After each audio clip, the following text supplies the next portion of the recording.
Bienvenue sur Classique en lecture, l'histoire de la princesse Rosette, de la comtesse de Ségur.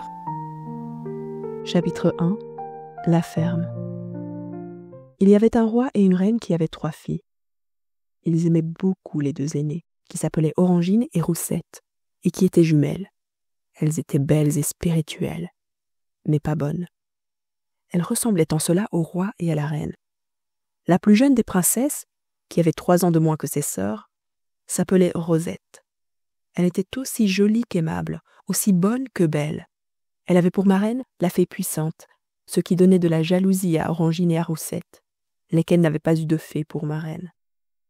Quelques jours après la naissance de Rosette, le roi et la reine l'envoyèrent en nourrice à la campagne, chez une bonne fermière. Elle y vécut très heureuse pendant 15 années, sans que le roi et la reine vinssent la voir une seule fois.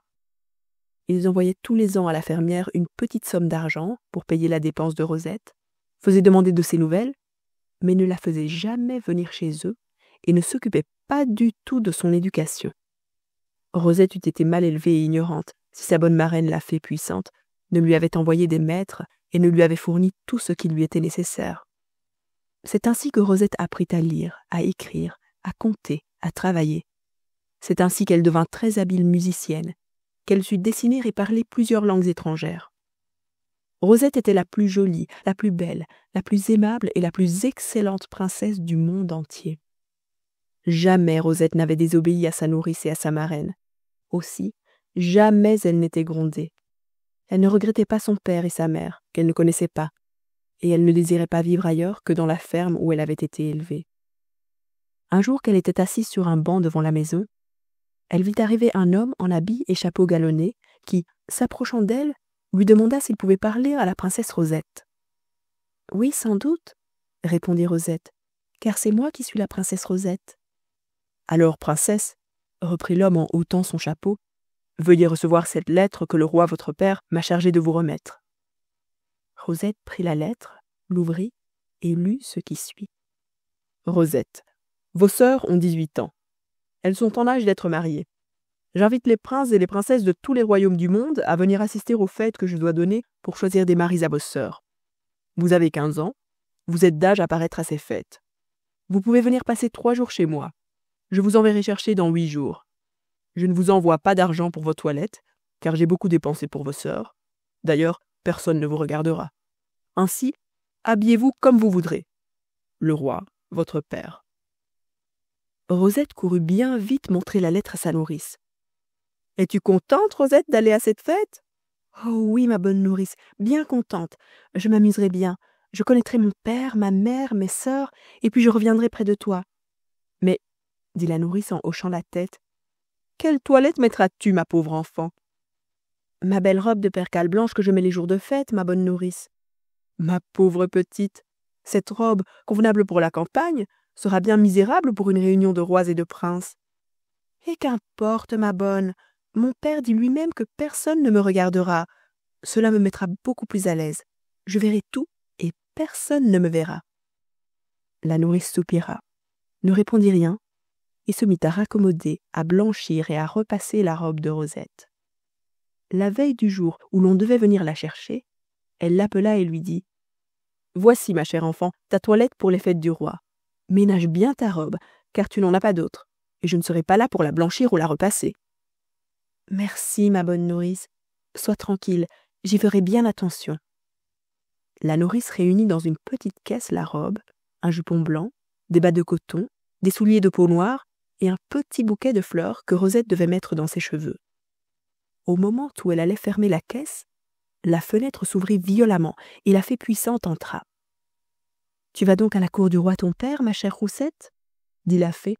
« Oui, chère marraine, j'y vais pour 3 jours. »« Et quelle toilette as-tu préparée pour ces 3 jours ?»« Voici, ma marraine, regardez. » Et elle montra la caisse encore ouverte. La fée sourit, tira un flacon de sa poche et dit « Je veux que ma Rosette fasse sensation par sa toilette. Ceci n'est pas digne d'elle. » Elle ouvrit le flacon et versa une goutte de liqueur sur sa robe. Immédiatement, la robe devint jaune, chiffonnée, et se changea en grosse toile à torchons. Une autre goutte sur les bas, en fit de gros bas de filoselle bleu. Une troisième goutte sur le bouquet en fit une aile de poule. Les souliers devinrent de gros chaussons de lisière. « Voilà, dit-elle d'un air gracieux, comment je veux que paraisse ma Rosette. Je veux que tu mettes tout cela, Rosette. Et, pour compléter ta parure, voici un collier, une attache pour ta coiffure et des bracelets. » En disant ces mots, elle tira de sa poche et mit dans la caisse un collier de noisettes, une attache de nèfles et des bracelets en haricots secs. Elle baisa le front de Rosette, stupéfaite, et disparut. Rosette et la nourrice se regardaient ébahies. Enfin, la nourrice éclata en sanglots. « C'était bien la peine de me donner tant de mal pour cette pauvre robe. Le premier torchon venu aurait aussi bien fait l'affaire. Oh, Rosette, ma pauvre Rosette, n'allez pas au fait. Prétextez d'une maladie. »« Non, dit Rosette, ce serait désobligeant pour ma marraine. Je suis sûre que ce qu'elle fait est pour mon bien, car elle est bien plus sage que moi. J'irai donc, et je mettrai tout ce que ma marraine m'a laissé. » Et la bonne Rosette ne s'occupa pas davantage de sa toilette. Elle se coucha et dormit bien tranquillement. Le lendemain, à peine était-elle coiffée et habillée que le carrosse du roi vint la prendre. Elle embrassa sa nourrice, fit mettre sa petite caisse dans la voiture et partit. Chapitre 2. Rosette à la cour du roi son père, première journée. On ne fut que 2 heures en route, car la ville du roi n'était qu'à 6 lieues de la ferme de Rosette. Quand Rosette arriva, elle fut étonnée de voir qu'on la faisait descendre dans une petite cour sale. Un page l'attendait. « Venez, princesse, je suis chargée de vous conduire dans votre appartement. »« Ne pourrais-je voir la reine ?» demanda timidement Rosette. « Vous la verrez, princesse, dans 2 heures, quand on se réunira pour dîner. En attendant, vous pourrez faire votre toilette. » Rosette suivit le page, qui la mena dans un long corridor, au bout duquel était un escalier. Elle monta longtemps, avant d'arriver à un autre corridor où était la chambre qui lui était destinée. C'était une petite chambre en mansarde, à peine meublée. La reine avait logé Rosette dans une chambre de servante. Le page déposa la caisse de Rosette dans un coin et lui dit d'un air embarrassé : « Veuillez m'excuser, princesse, si je vous ai amenée dans cette chambre si indigne de vous. La reine a disposé de tous ses appartements pour les rois et les reines invités. Il ne lui en restait plus et... »« Bien, bien, dit Rosette en souriant. Je ne vous en veux nullement de mon logement. Je m'y trouverai très bien. Je viendrai vous chercher, princesse, pour vous mener chez le roi et la reine quand l'heure sera venue. »« Je serai prête, dit Rosette. Au revoir, joli page. » Rosette se mit à défaire sa caisse. Elle avait le cœur un peu gros. Elle tira en soupirant sa sale robe en toile à torchons et le reste de sa toilette, et elle commença à se coiffer devant un morceau de glace qu'elle trouva dans un coin de la chambre. Elle était si adroite, elle arrangea si bien ses beaux cheveux blonds, son aile de poule et l'attache faite de nèfles, que sa coiffure la rendait 10 fois plus jolie. Quand elle fut chaussée et qu'elle eut revêtu sa robe, quelle ne fut pas sa surprise en voyant que sa robe était devenue une robe de brocart d'or brodée de rubis d'une beauté merveilleuse. Ses gros chaussons étaient de petits souliers en satin blanc rattachés par une boucle d'un seul rubis d'une beauté idéale. Les bas étaient en soie et si fins qu'on pouvait les croire tissus en fil d'araignée. Son collier était en rubis entouré de gros diamants. Ses bracelets étaient en diamants les plus beaux qu'on eût jamais vus. Elle courut à sa glace et vit que l'aile de poule était devenue une aigrette magnifique et que l'attache en nèfles était une escarboucle d'une telle beauté, d'un tel éclat, qu'une fée seule pouvait en avoir d'aussi belle. Rosette, heureuse, ravie, sautait dans sa petite chambre et remerciait tout haut sa bonne marraine qui avait voulu éprouver son obéissance et qui la récompensait si magnifiquement. Le page frappa à la porte, entra et recula ébloui par la beauté de Rosette et la richesse de sa parure. Elle le suivit. Il lui fit descendre bien des escaliers, parcourir bien des appartements, et enfin, il la fit entrer dans une série de salons magnifiques qui étaient pleins de rois, de princes et de dames. Chacun s'arrêtait et se retournait pour admirer Rosette qui, honteuse d'attirer ainsi tous les regards, n'osait lever les yeux. Enfin, le page s'arrêta et dit à Rosette: « Princesse, voici le roi et la reine. » Elle leva les yeux et vit devant elle le roi et la reine, qui la regardaient avec une surprise comique. « Madame, lui dit enfin le roi, veuillez me dire quel est votre nom. Vous êtes sans doute une grande reine ou une grande fée, dont la présence inattendue est pour nous un honneur et un bonheur. »« Sire, dit Rosette en mettant un genou en terre, je ne suis ni une fée, ni une grande reine, mais votre fille Rosette, que vous avez bien voulu faire venir chez vous. »« Rosette » s'écria la reine. « Rosette vêtue plus richement que je ne l'ai jamais été?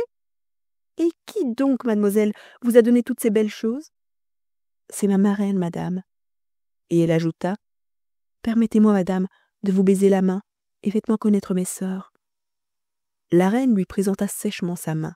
« Voilà les princesses vos sœurs, » dit-elle en lui montrant Orangine et Roussette, qui étaient à ses côtés.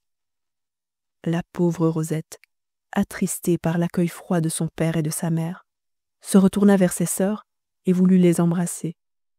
Mais elles se reculèrent avec effroi, de crainte que Rosette, en les embrassant, n'enlevât le blanc et le rouge dont elles étaient fardées. Orangine mettait du blanc pour cacher la couleur un peu jaune de sa peau, et Roussette pour couvrir ses taches de rousseur. Rosette, repoussée par ses sœurs, ne tarda pas à être entourée de toutes les dames et de tous les princes invités. Comme elle causait avec grâce et bonté, et qu'elle parlait diverses langues, elle charma tous ceux qui l'approchaient. Orangine et Roussette étaient d'une jalousie affreuse. Le roi et la reine étaient furieux, car Rosette absorbait toute l'attention.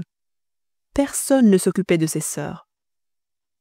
À table, le jeune roi charmant, qui avait le plus beau et le plus grand de tous les royaumes et qu'Orangine espérait épouser, se plaça à côté de Rosette et fut occupé d'elle pendant tout le repas. Après le dîner, pour forcer les regards de se tourner vers elle, Orangine et Roussette proposèrent de chanter. Elle chantait très bien et s'accompagnait de la harpe. Rosette, qui était bonne et qui désirait que ses sœurs l'aimassent, applaudit tant qu'elle put le chant de ses sœurs et vanta leur talent.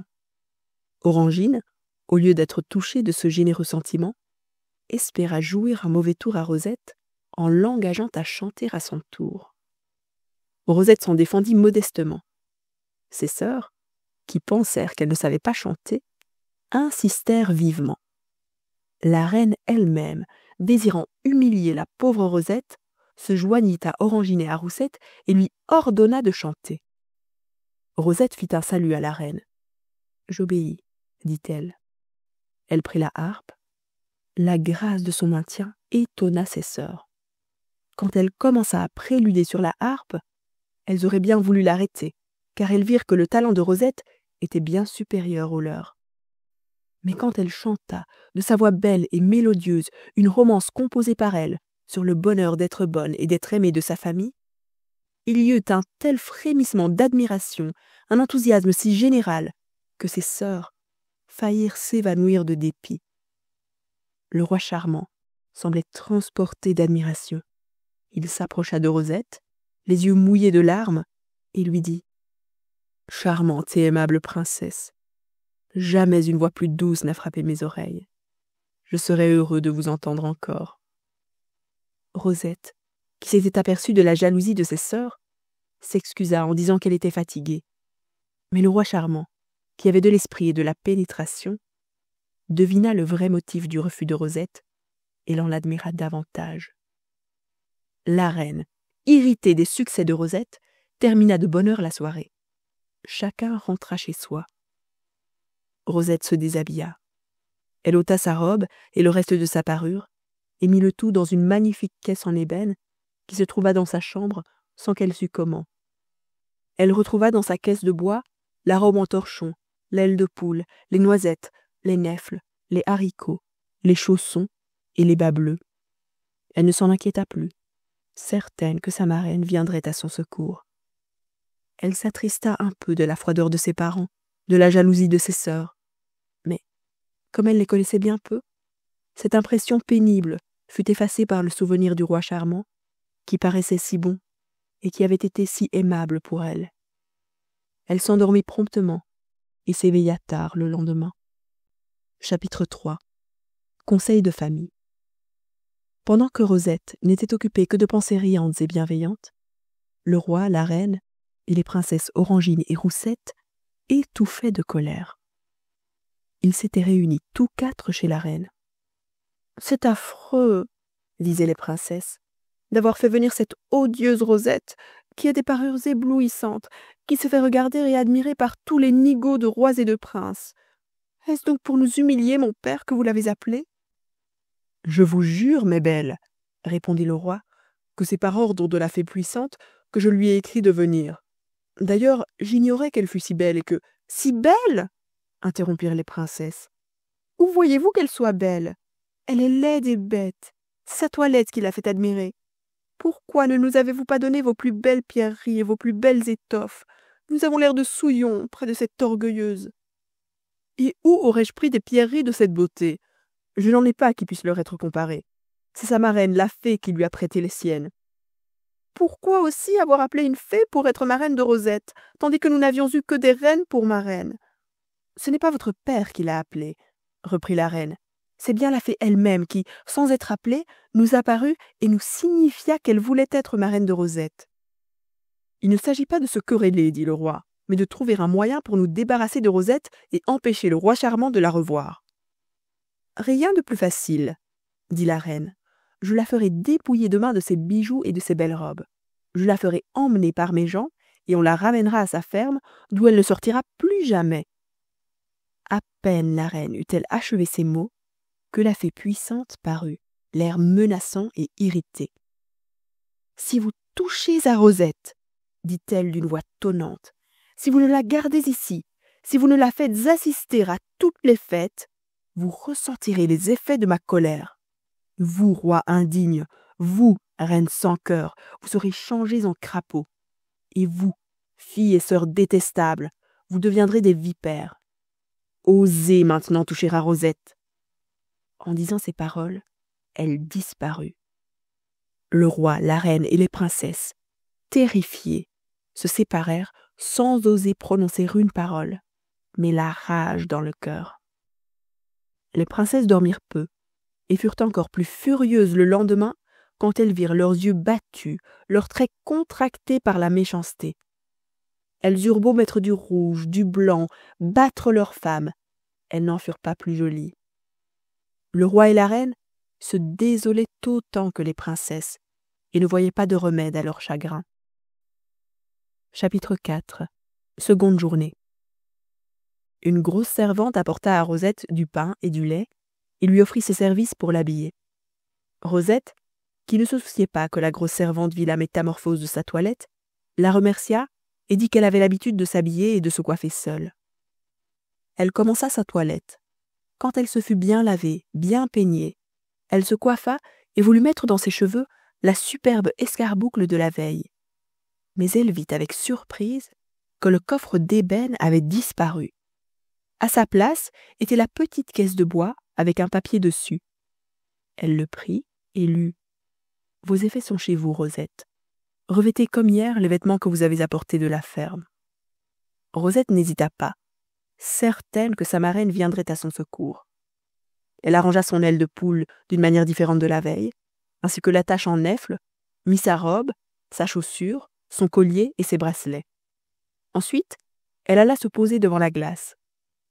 Quand elle s'y regarda, elle demeura éblouie. Elle avait le plus ravissant et le plus riche costume de cheval. La robe était une amazone en velours bleu de ciel, avec des boutons de perles grosses comme des noix. Le bas était bordé d'une torsade de perles grosses comme des noisettes. Elle était coiffée d'une petite toque en velours bleu de ciel, avec une plume d'une blancheur éblouissante qui retombait jusqu'à sa taille et qui était rattachée par une perle d'une grosseur et d'une beauté inouïe. Les brodequins étaient également en velours bleu, brodés de perles et d'or. Les bracelets et le collier étaient en perles si belles qu'une seule eût payé tout le palais du roi. Au moment où elle allait quitter sa chambre pour suivre le page qui frappait à la porte, une voix dit à son oreille « Rosette, Ne montez pas d'autre cheval que celui que vous présentera le roi charmant. » Elle se retourna, ne vit personne, et ne douta pas que cet avis ne lui vînt de sa marraine. « Merci, chère marraine, » dit-elle à demi-voix. Elle sentit un doux baiser sur sa joue et sourit avec bonheur et reconnaissance. Le page l'amena, comme la veille, dans les salons où elle produisit plus d'effet encore. Son air doux et bon, sa ravissante figure, sa tournure élégante, sa toilette magnifique, captivèrent tous les regards et tous les cœurs. Le roi charmant, qui l'attendait, alla au-devant d'elle, lui offrit son bras et l'amena jusque près du roi et de la reine, qui la reçurent avec plus de froideur encore que la veille. Orangine et Roussette crevaient de dépit à la vue de la nouvelle toilette de Rosette. Elles ne voulurent même pas lui dire bonjour. Rosette restait un peu embarrassée de cet accueil. Le roi charmant, voyant son embarras, s'approcha d'elle et lui demanda la permission d'être son chevalier pendant la chasse dans la forêt. « Ce sera un grand plaisir pour moi, sire, » répondit Rosette, qui ne savait pas dissimuler. « Il me semble, dit-il, que je suis votre frère, tant je me sens d'affection pour vous, charmante princesse. Permettez-moi de ne pas vous quitter et de vous défendre envers et contre tous. Ce sera pour moi un honneur et un plaisir que d'être en compagnie d'un roi si digne du nom qu'il porte. » Le roi charmant fut ravi de cette réponse, et malgré le dépit d'Orangine et de Roussette et leur tentative pour l'attirer vers elle, il ne bougea plus d'auprès de Rosette. Après le déjeuner, on descendit dans la cour d'honneur pour monter à cheval. Un page amena à Rosette un beau cheval noir que 2 écuyers contenaient avec peine et qui semblait vicieux et méchant. « Vous ne pouvez pas monter ce cheval, princesse, » dit le roi charmant. « Il vous tuerait. Amenez-en un autre, » ajouta-t-il en se tournant vers le page. « Le roi et la reine ont donné des ordres pour que la princesse ne montât pas d'autre cheval que celui-ci, » répondit le page. « Chère princesse, veuillez attendre un moment. Je vais vous amener un cheval digne de vous porter. Mais de grâce, ne montez pas celui-ci. »« Je vous attendrai, sire, » dit Rosette avec un gracieux sourire. Peu d'instants après, le roi charmant reparut, menant lui-même un magnifique cheval, blanc comme la neige. Sa selle était en velours bleu, brodé de perles. Sa bride était en or et en perles. Quand Rosette voulut monter dessus, le cheval s'agenouilla et ne se releva que lorsque Rosette fut bien placée sur sa selle. Le roi charmant sauta lestement sur son beau cheval alezan et vint se placer aux côtés de Rosette. Le roi, la reine et les princesses, qui avaient tout vu, étaient pâles de colère, mais ils n'osaient rien faire, de peur de la fée puissante. Le roi donna le signal du départ. Chaque dame avait son cavalier. Orangine et Roussette durent se contenter de 2 petits princes, qui n'étaient ni beaux ni aimables comme le roi charmant. Elles furent si maussades que ces princes jurèrent que jamais ils n'épouseraient des princesses si peu aimables. Au lieu de suivre la chasse, le roi charmant et Rosette restèrent dans les belles allées de la forêt. Ils causaient et se racontaient leur vie. « Mais, dit Charmant, si le roi votre père s'est privé de votre présence, comment vous a-t-il donné ses plus beaux bijoux, des bijoux dignes d'une fée ?»« C'est à ma bonne marraine que je les dois, » répondit Rosette, et elle raconta au roi comme quoi elle avait été élevée dans une ferme, comme quoi elle devait tout ce qu'elle savait et tout ce qu'elle valait à la fée puissante qui avait veillé à son éducation et qui lui donnait tout ce qu'elle pouvait désirer. Charmant l'écoutait avec un vif intérêt et une tendre compassion. À son tour, il lui raconta qu'il était resté orphelin dès l'âge de 7 ans, que la fée prudente avait présidé à son éducation, que c'était elle qui l'avait envoyé aux fêtes que donnait le roi, en lui disant qu'il trouverait à ces fêtes la femme parfaite qu'il cherchait. « Je crois en effet, chère Rosette, avoir trouvé en vous la femme parfaite dont me parlait la fée. Daignez associer votre vie à la mienne, et autorisez-moi à vous demander à vos parents. » « Avant de vous répondre, cher prince, il faut que j'obtienne la permission de ma marraine. Mais croyez que je serais bien heureuse de passer ma vie près de vous. » La matinée s'écoula ainsi fort agréablement pour Rosette et Charmant. Ils revinrent au palais faire leur toilette pour le dîner. Rosette monta dans sa laide mansarde. En y entrant, elle vit un magnifique coffre en bois de rose qui était ouvert et vide. Elle se déshabilla, et à mesure qu'elle ôta ses effets, ils allaient se ranger d'eux-mêmes dans le coffre, qui se referma quand tout fut placé. Elle se recoiffa et se rhabilla encore avec soin, et, quand elle courut à sa glace, elle ne put retenir un cri d'admiration. Sa robe était en gaze qui semblait faite d'ailes de papillons, tant elle était fine, légère et brillante. Elle était parsemée de diamants qui brillaient comme des étincelles. Le bas de la robe, le corsage et la taille étaient garnis de franges de diamants éclatants comme des soleils. Sa tête était à moitié couverte d'une résille de diamants terminée par de gros glands de diamants qui tombaient jusque sur son cou. Chaque diamant était gros comme une poire et valait un royaume. Son collier, ses bracelets étaient en diamants si gros et si étincelants qu'ils faisaient mal aux yeux lorsqu'on les regardait fixement. Rosette remercia tendrement sa marraine et sentit encore sur sa joue le doux baiser du matin. Elle suivit le page, entra dans les salons. Le roi charmant l'attendait à la porte, lui offrit son bras, la mena jusqu'au salon où étaient le roi et la reine. Rosette alla les saluer. Charmant vit avec indignation les regards furieux que jetaient à la pauvre Rosette le roi, la reine et les princesses. Comme le matin, il resta près d'elle et fut témoin de l'admiration qu'inspirait Rosette et du dépit de ses sœurs. Rosette était triste de se voir l'objet de la haine de son père, de sa mère, de ses sœurs. Charmant s'aperçut de sa tristesse et lui en demanda la cause. Elle la lui dit franchement. « Quand donc, chère Rosette, me permettrez-vous de vous demander à votre père? Dans mon royaume, tout le monde vous aimera, et moi plus que tous les autres.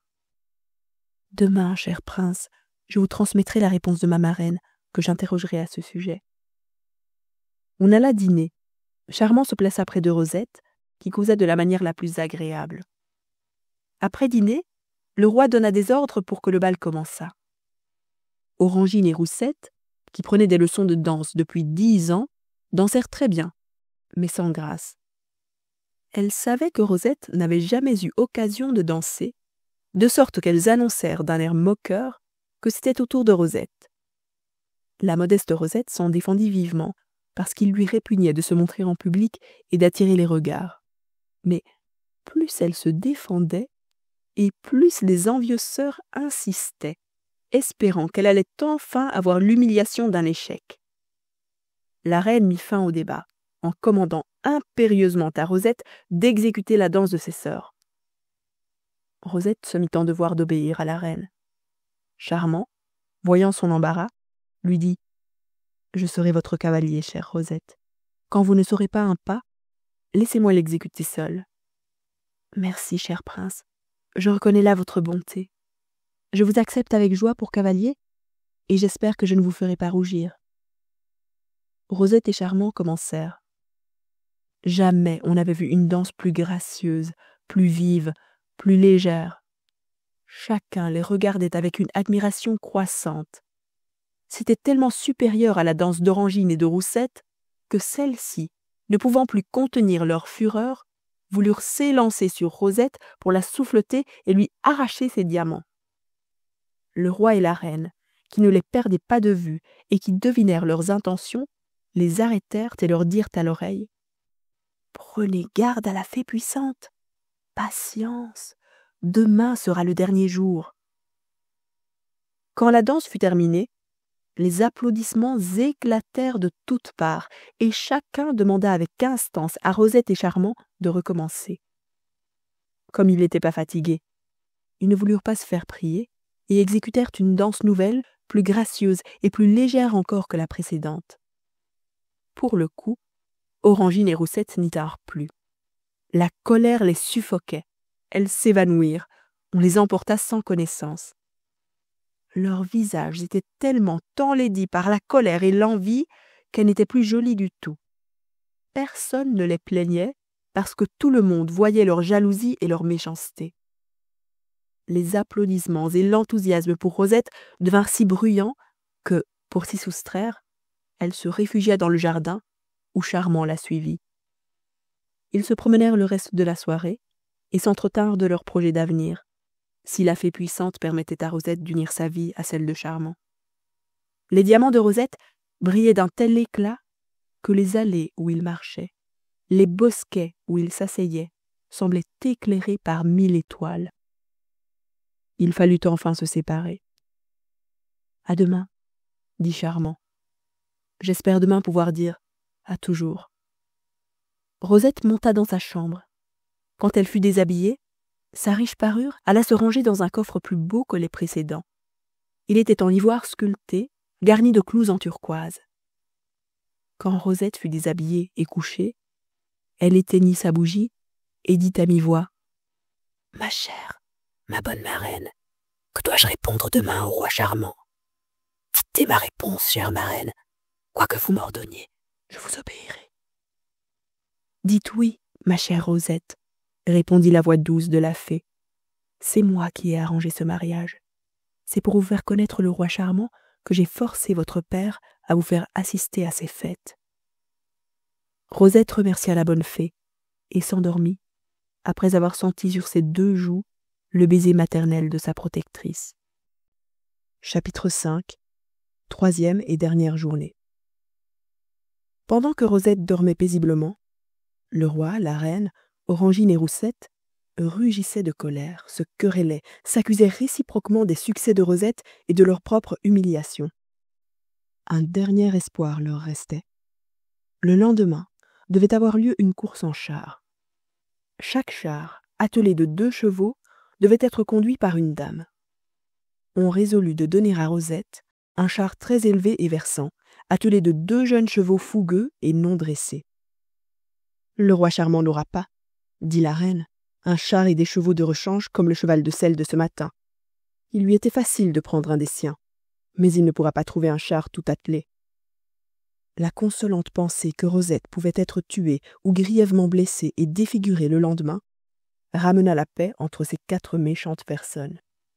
Elles allèrent se coucher, rêvant au meilleur moyen de se débarrasser de Rosette si la course en char ne suffisait pas. Orangine et Roussette dormirent peu, de sorte qu'elles étaient encore plus laides et plus défaites que la veille. Rosette, qui avait la conscience tranquille et le cœur content, reposa paisiblement toute la nuit. Elle avait été fatiguée de sa journée, et elle dormit tard dans la matinée. Quand elle s'éveilla, elle avait à peine le temps de faire sa toilette. La grosse fille de basse-cour lui apporta sa tasse de lait et son morceau de pain bis.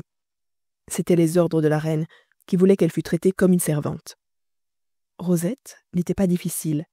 Elle mangea son pain grossier et son lait avec appétit et commença sa toilette. Le coffre d'ivoire avait disparu. Elle mit, comme les jours précédents, sa robe de torchon, son aile de poule et les accessoires et alla se regarder dans la glace. Elle avait un costume d'Amazone en satin paille, brodé devant et au bas de saphirs et d'émeraudes. Sa toque était en velours blanc, ornée de plumes de 1000 couleurs empruntées aux oiseaux les plus rares et rattachées par un saphir gros comme un œuf. Elle avait au cou une chaîne de montre en saphirs admirables, au bout de laquelle était une montre dont le cadran était une opale, le dessus un seul saphir taillé, et le verre un diamant. Cette montre allait toujours, ne se dérangeait jamais et n'avait jamais besoin d'être remontée. Rosette entendit frapper à sa porte et suivit le page. En entrant dans le salon, elle aperçut le roi Charmant, qui l'attendait avec une vive impatience. Il se précipita au-devant de Rosette, lui offrit son bras et dit avec empressement : « Eh bien, chère princesse, que vous a dit la fée ? Quelle réponse me donnerez-vous ? » ?»« Celle que me dictait mon cœur, cher prince. Je vous consacrerai ma vie comme vous me donnez la vôtre. »« Merci, 100 fois merci, chère, charmante Rosette. Quand puis-je vous demander à votre père ? » ?»« Au retour de la course au char, cher prince. »« Me permettez-vous d'ajouter à ma demande celle de conclure notre mariage aujourd'hui même ? Car j'ai hâte de vous soustraire à la tyrannie de votre famille et de vous emmener dans mon royaume. » Rosette hésitait. La voix de la fée dit à son oreille : « Acceptez. » La même voix dit à l'oreille de Charmant : « Pressez le mariage, prince, et parlez au roi sans retard. La vie de Rosette est menacée, et je ne pourrai pas veiller sur elle pendant 8 jours à partir de ce soir au coucher du soleil. » Charmant tressaillit et dit à Rosette ce qu'il venait d'entendre. Rosette répondit que c'était un avertissement qu'il ne fallait pas négliger, car il venait certainement de la fée puissante. Elle alla saluer le roi, la reine, ses sœurs. Aucun ne lui parla ni ne la regarda. Elle fut immédiatement entourée d'une foule de princes et de rois qui tous se proposaient de la demander en mariage le soir même. Mais aucun n'osa lui en parler, à cause de Charmant, qui ne la quittait pas. Après le repas, on descendit pour prendre les chars. Les hommes devaient monter à cheval, et les femmes conduire les chars. On amena pour Rosette celui désigné par la reine. Charmant saisit Rosette au moment où elle sautait dans le char et la déposa à terre. « Vous ne monterez pas dans ce char, princesse. Regardez les chevaux. » Rosette vit alors que chacun des chevaux était contenu par 4 hommes et qu'ils piaffaient et sautaient avec fureur. Au même instant, un joli petit jockey, vêtu d'une veste de satin paille avec des nœuds bleus, cria d'une voix argentine « L'équipage de la princesse Rosette !» Et on vit approcher un petit char de perles et de nacre, attelé de 2 magnifiques chevaux blancs, dont les harnais étaient en velours paille ornés de saphir. Charmant ne savait s'il devait laisser Rosette monter dans un char inconnu. Il craignait encore quelque scélératesse du roi et de la reine. La voix de la fée dit à son oreille « Laissez monter Rosette. Ce char et ses chevaux sont un présent de moi. Suivez-la partout où la mènera son équipage. La journée s'avance. Je n'ai que quelques heures à donner à Rosette. Il faut qu'elle soit dans votre royaume avant ce soir. » Charmant aida Rosette à monter dans le char et sauta sur son cheval. Tous les chars partirent. Celui de Rosette partit aussi. Charmant ne le quittait pas d'un pas. Au bout de quelques instants, 2 chars montés par des femmes voilées cherchèrent à devancer celui de Rosette. L'un d'eux se précipita avec une telle force contre celui de Rosette qu'il l'eût inévitablement mis en pièces si ce char n'eût pas été fabriqué par les fées. Ce fut donc le char lourd et massif qui fut brisé. La femme voilée fut lancée sur des pierres, où elle resta étendue sans mouvement. Pendant que Rosette, qui avait reconnu Orangine, cherchait à arrêter ses chevaux, l'autre char s'élança sur celui de Rosette et l'accrocha avec la même violence que le premier. Il éprouva aussi le même sort. Il fut brisé, et la femme voilée lancée sur des pierres qui semblèrent se placer là pour la recevoir. Rosette reconnut Roussette. Elle allait descendre, lorsque Charmant l'en empêcha en disant « Écoutez, Rosette. »« Marchez, » dit la voix. « Le roi accourt avec une troupe nombreuse pour vous tuer tous les 2. Le soleil se couche dans peu d'heures. Je n'ai que le temps de vous sauver. Laissez aller mes chevaux, abandonnez le vôtre, roi Charmant. » Charmant sauta dans le char, près de Rosette, qui était plus morte que vive. Les chevaux partirent avec une vitesse telle qu'ils faisaient plus de 20 lieues à l'heure. Pendant longtemps, ils se virent poursuivis par le roi, suivis d'une troupe nombreuse d'hommes armés, mais qui ne purent lutter contre des chevaux de fée. Le char volait toujours avec rapidité. Les chevaux redoublaient tellement de vitesse qu'ils finirent par faire 100 lieues à l'heure. Ils coururent ainsi pendant 6 heures, au bout desquelles ils s'arrêtèrent au pied de l'escalier du roi Charmant. Tout le palais était illuminé.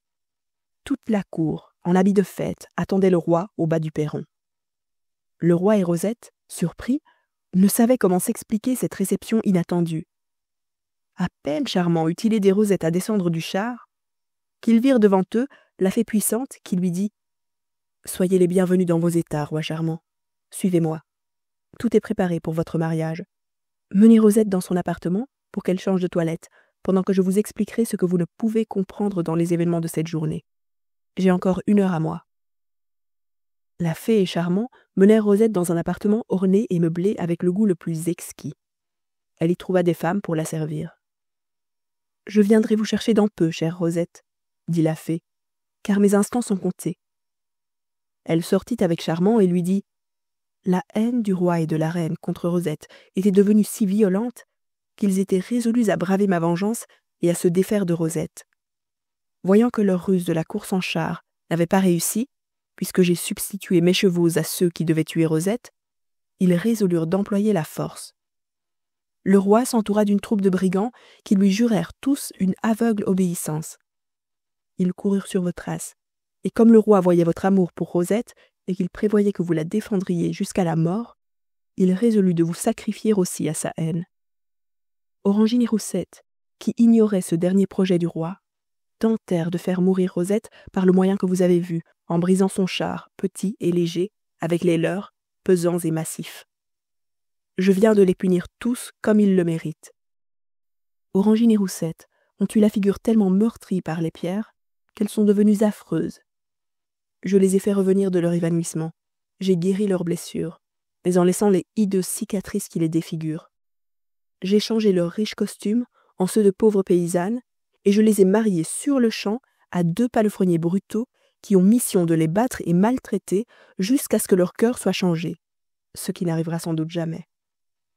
Quant au roi et à la reine, je les ai métamorphosés en bêtes de somme, et je les ai donnés à des maîtres méchants et exigeants qui leur feront expier leur scélératesse à l'égard de Rosette. De plus, ils sont tous 4 transportés dans votre royaume et condamnés à entendre sans cesse louer Rosette et son époux. Il me reste une recommandation à vous faire, cher prince. Cachez à Rosette la punition que j'ai dû infliger à ses parents et à ses sœurs. Elle est si bonne que son bonheur en serait troublé, et je ne veux ni ne dois faire grâce à des méchants dont le cœur est vicieux et incorrigible. Charmant remercia vivement la fée et lui promit le secret. Ils allèrent chercher Rosette, qui était revêtue de la robe de noces préparée par la fée.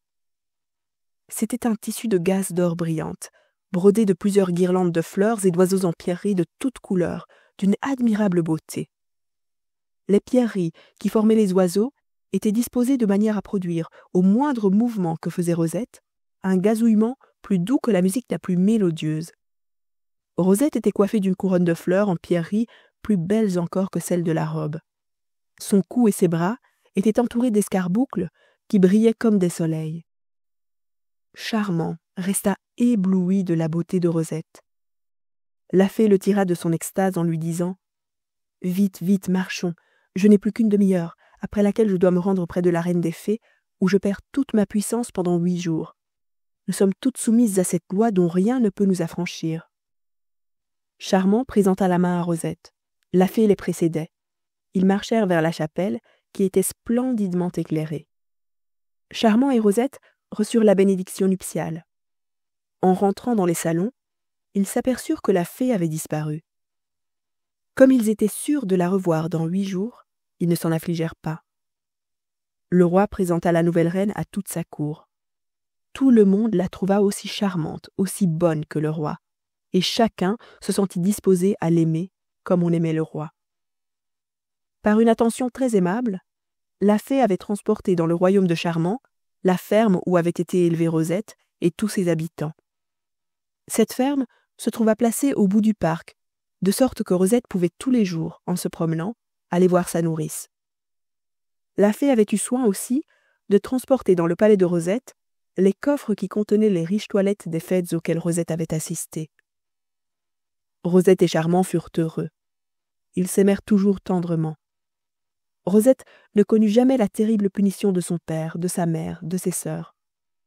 Quand elle demanda à Charmant comment ses sœurs se trouvaient de leur chute, il lui répondit qu'elles avaient eu le visage écorché, mais qu'elles étaient guéries, mariées, et que la fée avait défendu à Rosette de s'en occuper. Rosette n'en parla donc plus. Quant à Orangine et Roussette, plus elles étaient malheureuses, et plus leur cœur devenait méchant. Aussi restèrent-elles toujours laides et servantes de basse-cour. Le roi et la reine, changés en bêtes de somme, n'eurent d'autre consolation que de se donner des coups de dents, des coups de pied. Ils furent obligés de mener leurs maîtres aux fêtes qui se donnèrent pour le mariage de Rosette. Et ils manquèrent crever de rage en entendant les éloges qu'on lui prodiguait et en la voyant passer, belle, radieuse et adorée de Charmant. Ils ne devaient revenir à leur forme première que lorsque leur cœur serait changé. On dit que, depuis 6000 ans, ils sont toujours bêtes de somme. Classique en lecture vous remercie pour votre écoute. Si cette vidéo vous a plu, vous pouvez la partager. Vous pouvez aussi aider la chaîne à se développer. Pour cela, n'hésitez pas à liker, vous abonner et activer la cloche des notifications pour être prévenu lorsque je sors une nouvelle vidéo de lecture. Vous pouvez également me donner vos impressions dans les commentaires. À très vite sur Classique en lecture.